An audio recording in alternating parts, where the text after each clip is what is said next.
오늘은 중세 교회에 교회가 타락하고 교회 암흑기가 왔었는데 그동안 꿈틀거리던 개혁의 물결이 마틴 루터를 통해서 터져 나옴으로 인해서 종교에게 일어난 그러한 것을 기념하는 주일이 되겠습니다. 오늘 말씀과 연관시켜서 종교개혁 주일에 우리가 어떤 자세로 우리 자신과 교회 그리고 가정과 이 사회를 바라봐야 되는가 하는 문제들을 생각하고자 합니다. 오늘 본 말씀은 참포도나무의 비유다 이렇게 불리웁니다. 본문에 하나님은 농부로 등장합니다. 그리고 예수님은 농부 대신 하나님의 가꾸는 나무, 포도나무로 비유되고 있습니다. 그리고 성도된 우리들은 그의 가지로 또 비유되어서 어떻게 하면 열매 맺을 수 있는가에 대해서 가르쳐주고 있습니다. 농부가 농사를 지으면서 어떤 농사를 짓든지 여기는 포도지만은 바라는 것은 열매입니다. 그래서 가뭄이 들면 어떻게든지 물을 끌어다 물을 대고 그리고 잡초가 생기면 잡초를 하나하나 다 제거해주고 또 병충해가 일어나면 약을 뿌리면서 모든 이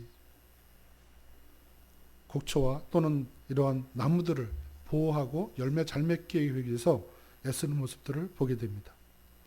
하나님이 여기에 농부로 비유됐기 때문에 하나님이 원하시는 것도 농부의 심정일 것입니다.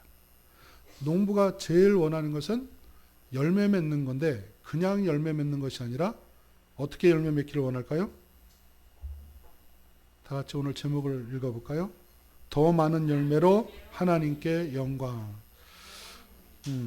더 많은 열매. 기왕이면 농사 짓는데 풍성한 열매 맺기를 원하는 것이 농부이듯이 하나님께서도 우리를 통해서 원하는 것은 그냥 열매 맺는 것이 아니라 어떤 열매?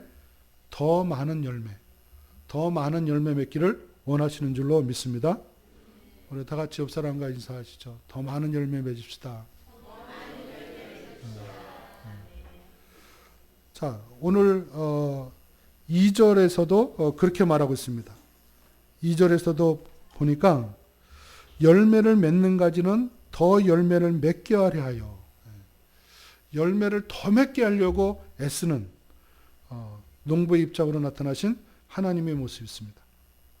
또 5절 말씀에도 보면 열매를 많이 맺나니 이렇게 말했어요. 어떻게? 내 안에 그가 내 안에 내가 그 안에 거하면 사람이 많이 열매를 맺나니 열매를 맺되 많이 열매 맺는 것에 대해서 언급하고 있습니다. 8절 말씀도 마찬가지죠. 너희가 열매를 많이 맺으면 내 아버지께서 영광을 받으실 것이요 너희는 내 제자가 되리라. 그래서 열매를 맺는데 많은 열매 맺는 것에 대해서 오늘 본문은 이야기하고 있습니다. 그래서 제목이 많은 열매로 하나님께 영광 이렇게 잡아본 것입니다. 여러분은 열매가 무엇이라고 생각하십니까? 지금 예수님은 참포도나무고 우리는 그의 가지고 그래서 가지된 우리가 열매를 맺어야 되는데 우리가 맺어야 될 열매는 무엇일까? 여러분은 어떤 열매를 지금 맺고 있습니까?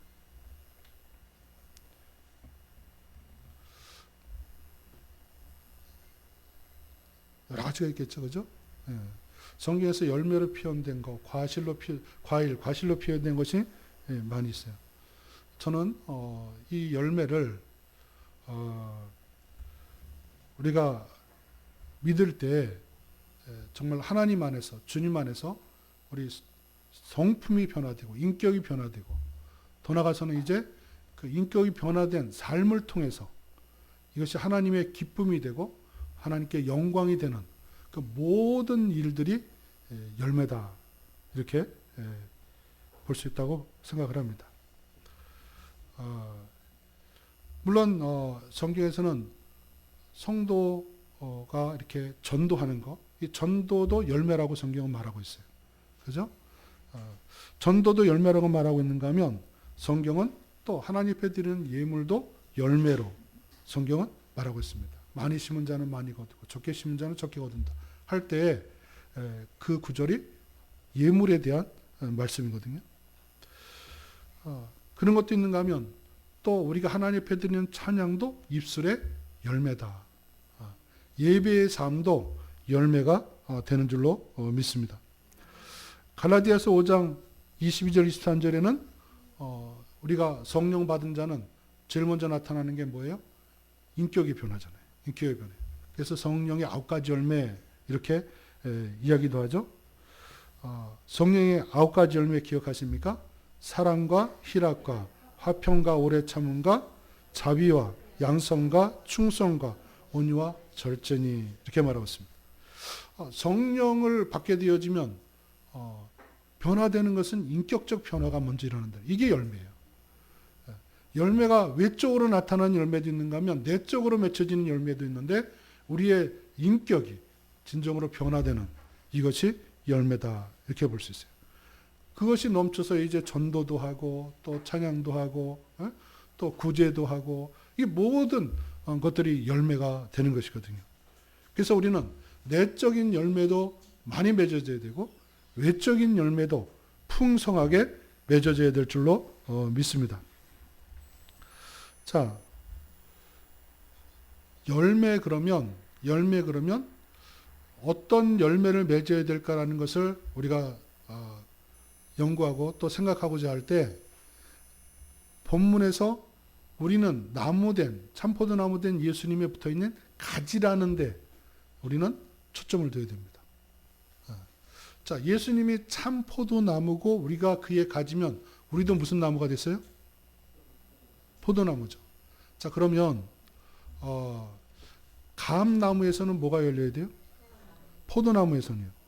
포도. 밤나무에서는 밤. 배나무에서는 배. 그러면 예수나무에서는요. 네. 예수나무에서는 예수가 열려야 될 줄로 믿습니다. 다시 말씀드리면 우리가 예수 닮은 모습으로 계속해서 변화되어져 가는 것이 열매 맺는 것이고 열매가 익어가는 것인 줄로 믿습니다. 우리는 한번 잘 생각해 봐야 됩니다. 우리가 예수를 얼마나 닮아가고 있는가. 오늘 본 말씀 8절이 그것을 우리에게 알려주죠. 8절 말씀을 같이 한번 읽어볼까요? 8절 시작. 너희가 열매를 많이 맺으면 내 아버지께서 영광을 받으실 것이요 너희는 내 제자가 되리라. 여기에 보면은 뭘 많이 맺으면 열매 많이 맺으면 우리가 누구 제자가 된다고요? 예수님의 제자입니다. 열매 맺는다는 것은 예수님의 제자가 되는 것을 말하는 것입니다. 그렇기 때문에 우리가 참포도나무 된 예수님에 붙어있는 가지로서 우리가 열매 맺는다는 것은 예수 닮아가는 거예요. 예수의 모습으로 변해가는 것이에요. 예수의 마음을 담고 예수의 행동을 담고 예수의 말을 담고 예수의 모든 삶의 목적이 우리의 목적이 돼서 그렇게 살아갈 때 그것이 진정한 오늘 본문에서 우리에게 요구하고 있는 농부 대신 하나님께서 요구하고 있는 열매인 줄로 믿습니다. 이렇게 봤을 때 우리는 과연 얼마나 열매를 맺었는가 심각하게 고민하지 않을 수가 없습니다. 내 인격이 정말 얼마나 예수님을 닮았는가라는 것을 살펴봐야 되거든요. 농부가 포도송이가 많아지면 이거 얼마나 기뻐하고 흐뭇해 하십니까? 그죠? 그렇잖아요. 하나님 우리를 보고서도 농부가 포도나무에서 포도가 많이 열렸을 때 흐뭇해 하는 것처럼 하나님 우리를 바라보면서도 그러한 내적 열매와 외적 열매가 많을 때에 하나님은 기뻐하실 것인데 그것이 하나님께 영광이 될 것인데 우리가 얼마나 하나님을 즐겁게 해드리고 기쁘게 해드리는 그런 삶을 살고 있는가. 하나님은 우리를 보시는데 우리를 보실 때 우리의 행동만 보시는 것이 아니라 우리의 심성까지 사람 앞에 드러나지 않은 부분까지 다 들여다보시는 그 하나님이 보실 때 우리를 기뻐하셔야 될 줄로 믿습니다. 그것이 진정한 열매인 것입니다. 우리가 신앙생활하는 사람들이 뭐 1년 못한 사람도 있겠고 또 10년 넘은 사람, 20년, 30년 넘은 사람들이 있습니다. 그런데 우리에게 외적인 열매가 얼마나 있는가, 내적인 열매가 있는 것을 누가 아느냐? 자기 가족들이 알아요. 그죠? 우리의 부모님은 신앙생활 10년, 20년 했는데 부모를 바라보는 자녀들의 입장에서 봤을 때 교회는 오래 다녔지만 늘 똑같다. 그럼 그건 열매가 없는 거거든요. 가장 가까운 부부 관계 속에서 또 알 수 있을 것이에요. 그죠? 가장 밀접하게 있는 자가 얼마나 우리가 하나님 앞에 열매를 맺고 있는가라는 것을 볼 수 있을 것입니다. 또 주변에 우리의 같은 성도들도 서로 보면서 저분은 열매를 참 잘 맺고 있다. 이렇게 이야기할 수 있지만 더 나가서 우리는 교회가 성도 한 사람이 사회 속에 나가서 살 때 교회가 나타나게 돼 있는데 교회가 그룹으로 활동도 할 수 있고 개인적으로 신자들이 성도들이 나가서 활동하는데 그것을 이웃이 바라보고 사람들이 바라보면서 교회가 정말 열매를 맺고 있다. 정말 예수다운 사람이 되었다라고 그렇게 우리가 평가를 받고 있는가. 예수님이 무화과나무, 잎만 무성한 무화과나무를 저주하신 것처럼 오늘날 우리도 개인의 신앙의 삶이 잎만 무성한 그런 상태는 아닌가. 한국교회가 잎만 무성했지 가서 보면 열매가 없어 사회로부터 진탄을 받고 있는 것은 아닌가. 우리 개인의 삶은 과연 스스로 돌아볼 때 내 인격은 얼마나 변화되었고 삶은 새로워졌는가라는 문제들을 우리는 생각해 봐야 되는 것입니다. 우리 하나님께서는 농부로서 열매를 많이 맺게 하기 위해서 하시는 일이 있다라고 본문은 이야기하고 있습니다. 2절 말씀 우리 같이 한번 보실까요? 2절 말씀 같이 한번 읽어보죠. 시작. 물은 내게 붙어 있어 열매를 맺지 아니하는 가지는 아버지께서 그것을 제해 버리시고 물의 열매를 맺는 가지는 더 열매를 맺게 하려 그것을 깨끗게 하시느니라. 하나님께서 농부 되신 하나님께서 열매를 맺게 하기 위해서 하시는 것은 자르는 작업입니다. 전지 작업입니다. 열매 맺지 않는 가지를 자르신다는 거죠. 저희 아버지도 과수원을 사과를 엄청나게 많이 했던 적이 있는데 그 가지치기 하는 것도 참 잘해야 됩니다. 가지치기 아무렇게 하면 안 돼요. 어느 가지를 살려야 될지 어느 가지를 잘라야 될지를 잘 구분해야 돼요. 자를 때 자르는 각도도 필요하고 여러 가지 필요합니다. 그러다 보면 가지 중에 어떤 건 죽은 가지가 있고요. 어떤 가지는 병들어 가지고 문제 있는 가지도 있고요. 어떤 가지는 가지만 막 무성해 버려요. 열매에 비해서 가지만 무성한 그런 것들도 있어요. 그래서 그것을 잘 아마 가수원하는 사람들 몇 년 해야 제대로 그것을 알고 하지 않을까 그렇게 저는 판단되어지는데 여러분 왜 자릅니까? 죽은 가지나 병든 가지나 또는 문제 있는 가지를 자르는 이유는 거기에 병충해나 또는 문제가 있으면 그게 계속해서 나무를 계속 먹어 들어가요. 죽여 들어가요. 그래서 살아있는 가지를 보호하기 위해서 어떻게 해야 돼요? 잘라야 돼요. 문제 있는 가지를.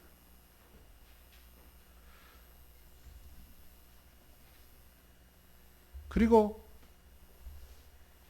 가지가 있으면 이 열매로 가야 되는데 뿌리로부터 빨아들인 그런 모든 것들 뭐 이런 것들이 열매로 가야 되는데 다른 가지 성장시키고 여기 가느냐고 이 열매 맺는데 영향을 제대로 줄 수 없을 수도 있습니다.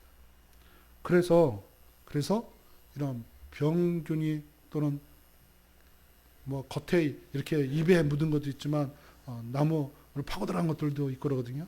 이런 것들을 잘 구분해서 잘라야 됩니다. 자양분이 열매 맺는 쪽으로 잘 갈 수 있도록 그리고 계속 그 병이 파고 들어가지 않도록 결국은 잘라야 되는 것입니다. 이러한 일을 하나님이 농부 되신 하나님이 하신다. 여러분 여기 죽은 가지, 병든 가지, 열매 맺지 않는 가지, 그거는 어떤 유의 사람일까요? 성경에서 가룟 유다, 그죠? 예수님의 제자의 그룹에서 열심히 활동하고 뭐는 했지만, 자기 나름대로 했지만, 뭐야? 열매 배신하고, 그죠? 예수님 배신 데리고 가요. 이런 자들을 열매 없는 가지다라고 말할 수 있겠죠.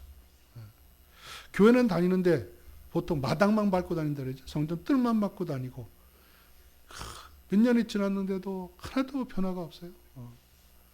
자, 이런 가지를 가리켜서 열매 맺지 못하는 가지다. 인격과 삶을 보면 예수를 닮아야 되는데 그렇지 못한 그런 모습들을 볼 때 우리는 것을 열매 맺지 못하는 가지다. 그래서 이걸 잘라야 된다. 아마 이렇게 자른다면 초상을 매일매일 치러야 되지 않을까. 저로부터 비롯해서 얼마나 열매 맺는가. 자, 이렇게 전지 자르는 작업도 하시지만 또 뭐 한다고 그랬습니까? 오늘 2절 끝부분에 깨끗하게 하신다고 했습니다. 깨끗하게 하신다. 깨끗하게, 정결하게. 예? 오늘날 우리에게는 성결을 말할 수 있겠죠? 성결하게 하신다. 그런데 우리를 깨끗게 하시는데 어떤 가지를 깨끗게 한다고 그랬습니까? 요 가지가 열매 못 맺네? 이거 깨끗하게 해줘야지. 열매 맺게 해줘야지. 이렇게 한다고 그랬습니까? 열매 맺는 가지를 더 열매 맺게 하려고, 그죠? 열매 맺지 않는 가지는 자르고 전지 작업하고 이렇게 하고 열매 맺는 가지를 잘 맺게 한다. 참. 열매 더 잘 맺게 하기 위해서 깨끗하게 한다. 이렇게 말하고 있습니다. 그럼 어떤 방법으로 이렇게 깨끗하게 한다고 그랬습니까? 본 말씀에서 자, 우리 3절 말씀을 같이 한번 읽어보겠습니다. 3절 시작. 너희는 내가 일러준 말로 이미 깨끗하였으니 뭐로 깨끗하게 해요? 말씀으로 우리를 깨끗하게 하시는 줄로 믿습니다. 우리가 열매 많이 맺으려면 깨끗해져야 되는데 영적으로 병들지 않고 병충해 오지 말아야 되고, 그죠? 영적으로 더러운 것들이 들어오지 말아야 되는데 그러기 위해서는 우리가 깨끗해져야 되는데 깨끗해지는 방법이 뭐다? 말씀으로 깨끗해진다는 거예요. 말씀. 여러분 우리가 오늘도 이렇게 예배 시간에 와서 설교를 듣고 또 매일 말씀 묵상을 하고 우리가 성경을 통독하고 해야 될 이유가 어디에 있어요? 우리가 깨끗해지기 위해서. 깨끗해져야 돼요. 깨끗해져야 열매 많이 맺을 수 있다라고 말하고 있는 것입니다. 나는 얼마나 말씀을 사모하고 말씀과 가까이 하고 말씀을 꿀처럼 달게 느끼고 있는가. 말씀이 과연 나에게 얼마나 도전을 주고 있고 말씀이 얼마나 나를 새롭게 계속 변화시키는 그런 살아있는 운동력 있는 말씀으로 작용하고 있는가. 우리가 살펴봐야 되는 거죠. 여러분 이 말씀은 우리에게 위로를 주기도 하고요. 우리에게 소망과 힘을 주기도 하고요. 또 때로는 이 말씀은 우리에게 책망을 줘서 바르게 하기도 하고요. 이렇게 말씀이 우리에게 올 때에 이 말씀에 의해서 우리가 깨끗해지고 강해지고 건강해지는 그러한 가지가 될 줄로 믿습니다. 때로는 우리가 말씀을 통해서 징계의 말씀도 들어야 되지 않습니까? 사랑하는 자에게는 징계를 하신다고 했으니까. 사생아에게는 징계가 없지만 사랑하는 자녀에게는 징계의 말씀도 있는 줄로 믿습니다. 그래서 우리가 하나님의 말씀으로 깨끗해져야 됩니다. 그래서 계속해서 우리에게 회개 운동이 일어나야 되는 거죠. 요한계시록 3장 19절에서도 물은 내가 사랑하는 자를 책망하여 징계하노니 그러므로 내가 열심을 내라 회개하라. 우리에게 주시는 깨끗하게 하시고 강하게 하는 말씀은 우리에게 긍정적으로 해주는 것도 있지만 우리에게 책망으로다가 해서 깨끗하게 하시는 그러한 역사도 있는 것입니다. 자, 열매 맺는데 오늘 본 말씀은 우리에게 참 묘한 건요. 1절서부터 10절까지에 보면 제일 많이 나온 단어가 있어요. 무슨 단어가 제일 많이 나온 것 같아요? 아내라는 단어가 나왔어요. 아내. 아내라는 단어가 몇 개 나왔을까요? 8절까지? 퀴즈 할까요? 이따가 물을 때 대답하세요. 여기 열매를 많이 맺어라. 너희들 열매 맺어라. 이렇게 명령하거나 지시하거나 하는 구절이 없어요.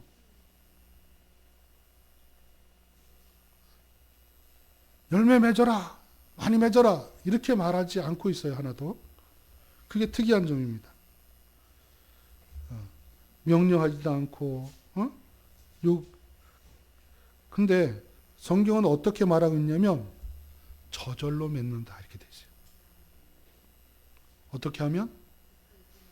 그렇죠. 참포도나무 된 예수님에게 우리가 뭐하면? 붙어 있으면. 근데 붙어 있는 게 뭐예요? 내가 예수 안에 예수님이 내 안에. 거하면 이게 붙어 있는 모습이거든요. 붙어 있는 모습. 여러분 라우디아 교회에 거기는 책망만 있는 교회라고 그랬잖아요. 7교회 중에. 근데 거기에 책망만 있는데 다른 교회는 내가 속히 가겠다 이렇게 말씀하셨는데 거기는 내가 와서 지금 문을 두드리고 있다 이러죠. 그죠? 문을 열라. 그러면 들어가서 먹고 마시겠다. 네? 자, 예수 안에 거할 때 열매를 저절로 맺을 수 있다는 것입니다. 여러분 스스로가 생각할 때 여러분이 예수 안에 있다고 스스로 믿으시면 아멘 하십시오.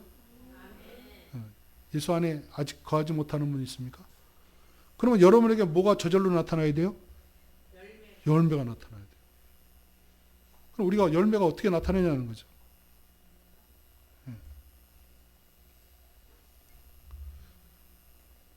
나무에 붙어 있고 내가 예수 안에 있고 예수님이 내 안에 거하면 본문은 열매를 저절로 맺는다 이렇게 돼 있어요.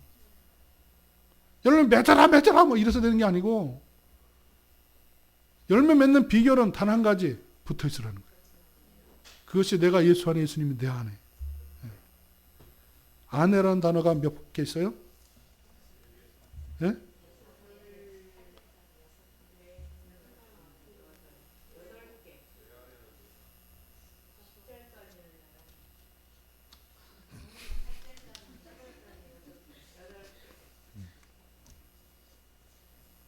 하나도 못 맞췄어요.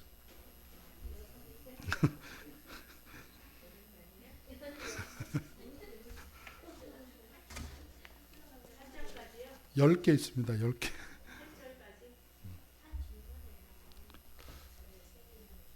자, 10절까지라 했어요, 제가. 예.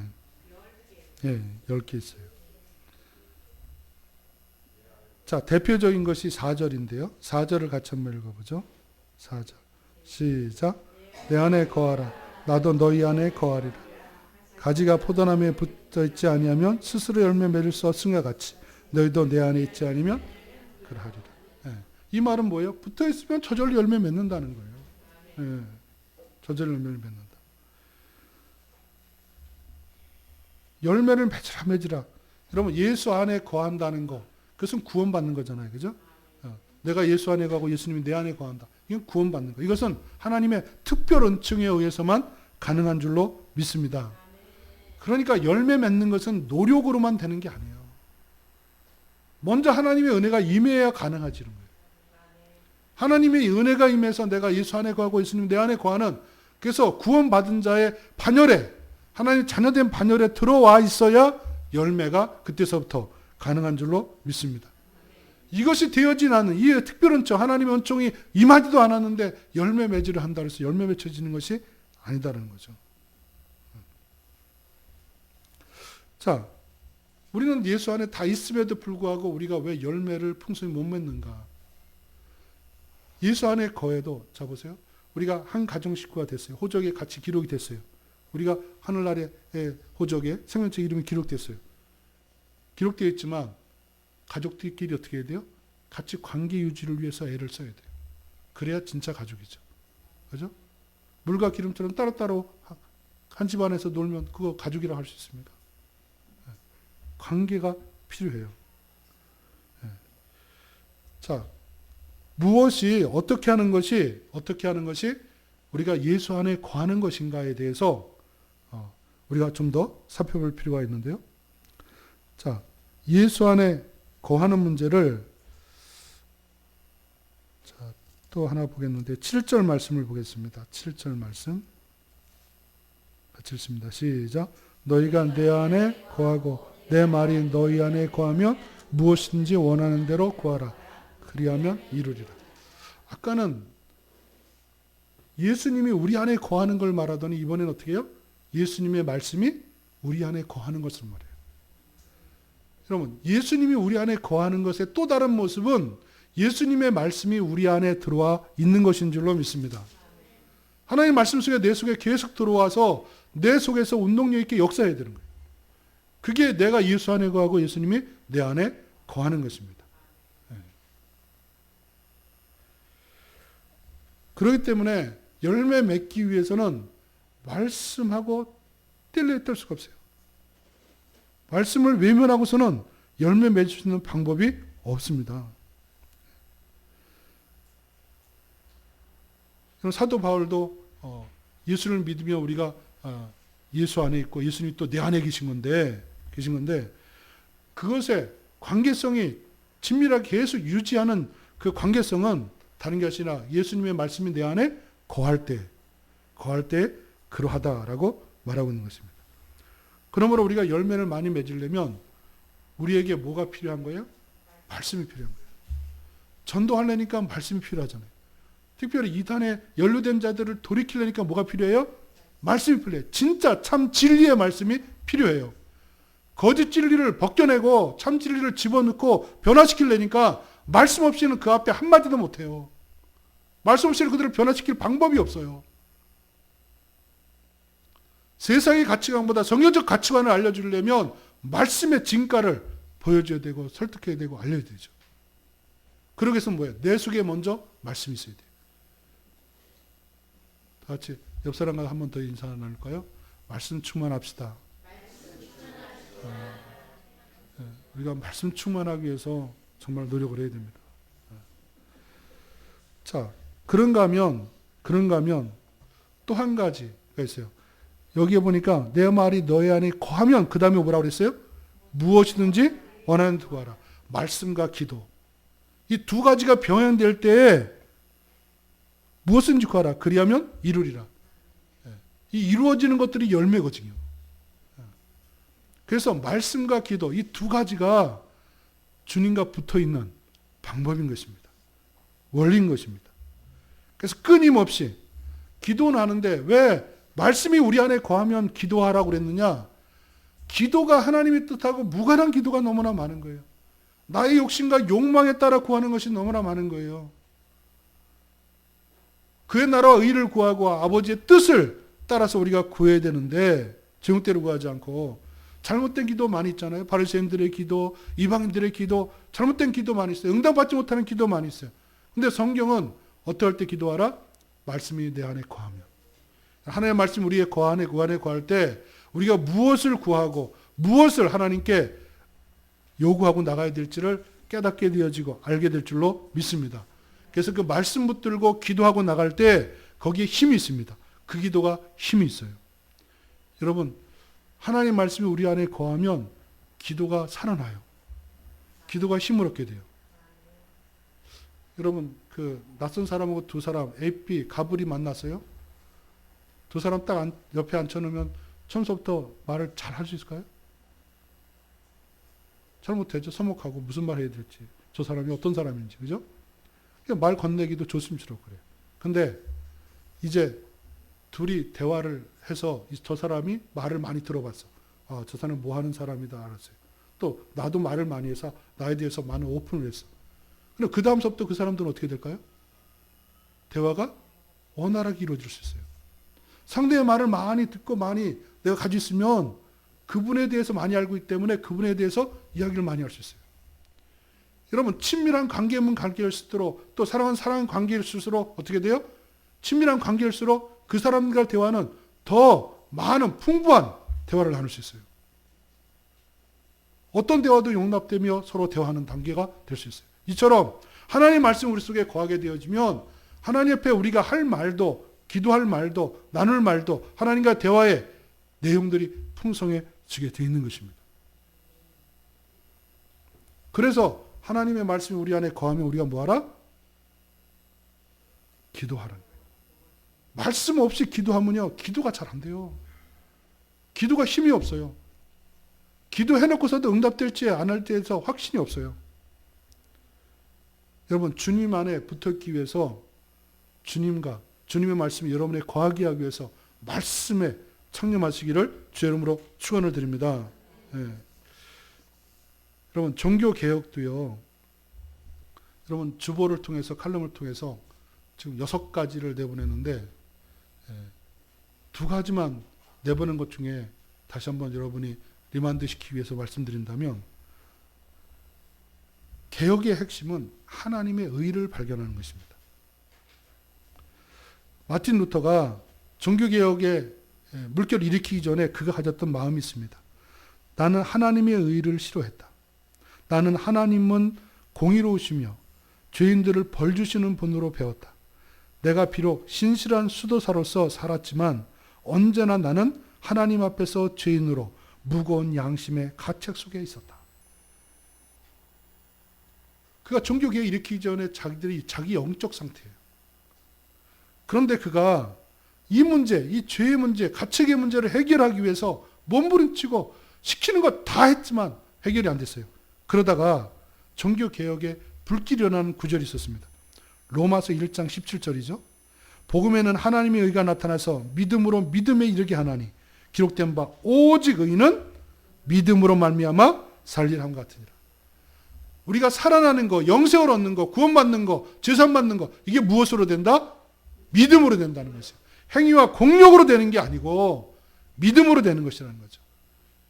여러분, 에베소서 2장 8절에서는 구원은 믿음으로 말미암아 구원을 얻었기 때문에 구원이 선물이라고 우리에게 말씀하고 있습니다. 그런데 그 믿음도 하나님의 은혜로 인하여 믿어졌기 때문에 내 자생적인 스스로의 믿음이 아니라 하나님의 은혜에 의해서 주어진, 하나님이 주신 믿음에 의해서 믿어진 것입니다. 그렇기 때문에 우리가 구원받는 데 있어서 우리의 의는 하나도 없는 줄로 믿습니다. 에베소서 2장에서는 제 허물로 죽었던 너희를 살리셨도다 라고 말하지 않습니까? 죽은 자가 무슨 행위가 있고 무슨 말이 있고 뭘 공로를 내올 수 있습니까? 이미 죽어 있는 것인데. 그래서 그가 행위로 구원받는 게 아니로구나. 믿음으로 구원받는 것이로구나. 여러분, 의자 한문으로 다 기억하십니까? 의자? 위에는 양이죠. 밑에는 아자, 나라는 아자죠. 내 위에 뭐가 있어요? 양. 오직 흠 없고 점 없는 어린 양 같은 그리스도의 보배로운 피로 된 것이니라. 우리가 의로워지는 것은 예수님의 어린 양 대신 예수님의 보혈의 피로 되는 거예요. 예수로 말미암아 우리가 의로워지는 줄로 믿습니다. 자, 한번 누가 만들었는지 그거 참 잘 만드는 것 같아요. 그죠? 나 위에 양이 있어요. 하나님과 나 사이에. 그래서 개혁의 핵심은 뭐다? 하나님의 의의를 발견하는 것이. 그는 이 하나님의 의의를 깨닫고 난 다음에 이 루터는 낙원으로 들어가는 느낌을 가졌다는 거죠. 낙원으로. 그때부터 성경이 제대로 보였다는 거예요. 지금까지 수도사 생활을 그렇게 열심히 했는데 성경을 엉터리로 봤다는 거예요. 하나님의 의의를 발견하지 않고서는 성경을 제대로 이해할 수 없다라고 이야기하고 있는 것입니다. 자, 그것이 한 칼럼 속에 넣었었고요. 또 한 가지는 개혁의 핵심 중에 하나는 뭐냐면 우리 전사님이 말씀한 것 중에 한 가지 있어요. 뭐예요? 오직 성경. 신앙의 기준은 말씀이다라는 것입니다. 루터는 그렇게 말했어요. 성경의 확신을 갖지 않는 한 교황과 교회의 권위를 수용할 수 없다. 나의 양심은 하나님의 말씀에 사로잡혔으므로 어떤 것도 처리할 수 없다. 95개조 당시 교황권에 의해서 행해지던 모든 잘못된 기록 중에 95개 대표적인 것들을 벽부에 붙여놓고 이거에 대해서 토론하자는 거죠. 그때 위협을 하면서 이거 처리할 수 없느냐? 할 수 없다는 거죠. 성경을 떠나서 교황의 말이건 누구의 말이건 성경하고 일치되지 않는 한은 수용할 수 없다는 거죠. 이렇게 하나님이 자기의 그런 양심의 자유가 있는 거예요. 양심의 우리 기독교 우리 그 예수교 장로의 기본 정신은 양심의 자유입니다. 자유. 그 자유를 아무도 터치할 수 없어요. 터치하면 안 되고요. 그래서 하나님 주신 진앙의 양심의 자유를 통해서 말씀만이 최고의 권위다라는 것. 그것이 문제인 거죠. 그래서 복음에는 하나님의 의가 나타나서 믿음으로 믿음에 이르게 하나니 기록된 바 오직 의인은 믿음으로 알며 살리라. 자, 하나님의 의를 얘기했을 뿐만 아니라 그는 성경으로 돌아가야 된다는 운동을 제창한 거죠. 존 칼빌도 그랬습니다. 성경의 제자가 되지 않으면 바르고 건전한 신앙에 극히 적은 부도 얻지 못한다. 영적인 어떤 유익들이 정말로 참 제자가 되어야 얻을 수 있는데 그것은 성경을 바로 할 때만이 가능하다라고 말한 것입니다. 여러분, 인류의 타락이 어떻게 해서 인류의 타락이 이루어졌습니까? 사탄이 와서 너희가 그것을 먹는 날에는 너희 눈이 밝아 하나님같이 되어 선악을 알 줄을 하나님이 아십니다. 사탄이 네가 하나님처럼 될 수 있다라는 이 사기적인 말에 거짓말에 속아서 인류가 타락했어요. 그러면 중세시대에 교회가 왜 타락했는가? 인간 교황을 하나님의 자리에 뒀어요. 무한자다라고. 이게 문제인 거죠. 이에 대해서 J.A.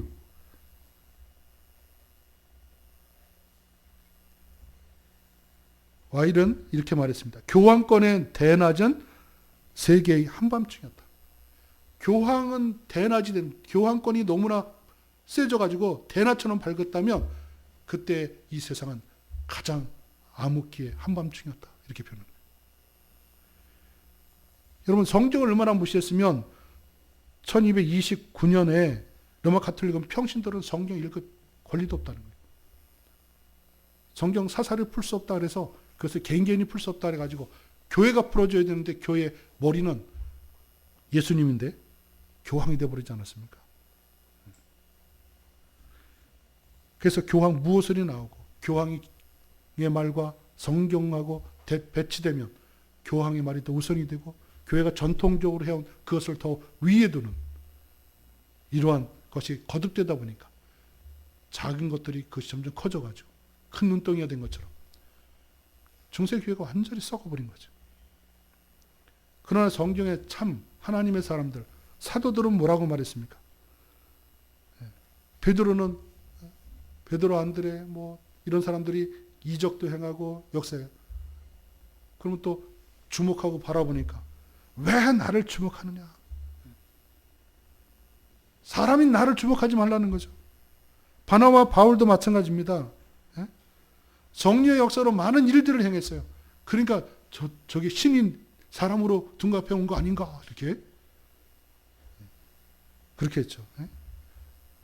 그때 우리도 여러분과 같은 성정을 가진 사람이다. 일반화시키는 겁니다. 일반화시키는 거예요. 심는 이나 물주는 이는 아무것도 아니로되 오직 자라게 하시는 이는 하나님뿐이다. 참 하나님의 사역자들은 그들 자신도 위대한 일, 큰 일들을 많이 하고 업적들이 대단한 것들을 해냈지만 그럼에도 불구하고 우리는 다 일반이야. 똑같은 거야. 수준이. 똑같이 미혹당할 수 있고 똑같이 넘어질 수 있고 똑같이 잘못을 범할 수 있고 죄를 범할 수 있는 그런 연약한 존재에 불과해. 하나님만이 자라게 하시고 하나님만이 구원 주시고 그분만이 위대하시다는 것을 나타내는 그런 일을 했던 것입니다. 여러분, 개혁의 핵심 두 가지를 말씀드렸는데 여러분 하나님의 의를 여러분도 확실하게 붙드는 저 여러분 되기를 주의 이름으로 축원을 드립니다. 성경으로 돌아가는 운동이 일어나서 정말 성경 애독하고 성경 정독하고 사랑해서 우리 속에 충만해서 우리가 깨끗해질 뿐만 아니라 나가서는 풍성한 열매 맺는 단계까지 이르러서 정말 가지다운 가지가 되어지는 저 여러분이 되기를 주 이름으로 축원을 드립니다. 기도드리겠습니다. 하나님 아버지 감사합니다. 오늘 하나님께서 정규개혁주를 맞이해서 하나님께서 농부로서 우리에게 원하시는 것은 더 많은 열매 맺는 것을 원하시는 줄로 믿습니다. 중세교회처럼 입만 무성하고 대형화되어지고 커지면 뭐합니까? 말씀에서 벗어나고 하나님의 의가 아닌 사람의 의만 나타내는 이러한 중세교회가 개혁을 통해서 새로운 물결을 타고 여기까지 흘러왔습니다. 지금 여기까지 와 있는데 또 둔더더기가 많이 끼었고 또 붙어 있습니다. 우리의 신앙이 연조를 자랑할 것이 아니라 정말 말씀으로 다시 돌아가게 하여 주시옵소서. 우리의 의를 나타내지 않게 해주시고 하나님의 의만 나타낼 수 있도록 하나님께서 역사하여 주시옵소서. 하나님만 영광을 받으시게 하기 위해서 여기에 초점을 두고 우리의 삶이 열매 맺는 일에 아버지 안에 최선을 다하되 저절로 맺을 수 있다 했사오니 정말 우리 안에 예수로 충만케 하여 주시고 정말 말씀이 충만케 하여 주시고 우리의 기도의 영이 살아나는 복된 역사들이 있게 하여 주시옵소서. 감사드리옵고 예수 그리스도의 이름으로 기도 올려옵나이다. 아멘. 다 같이 일어나셔서 마지막 찬양드리겠습니다.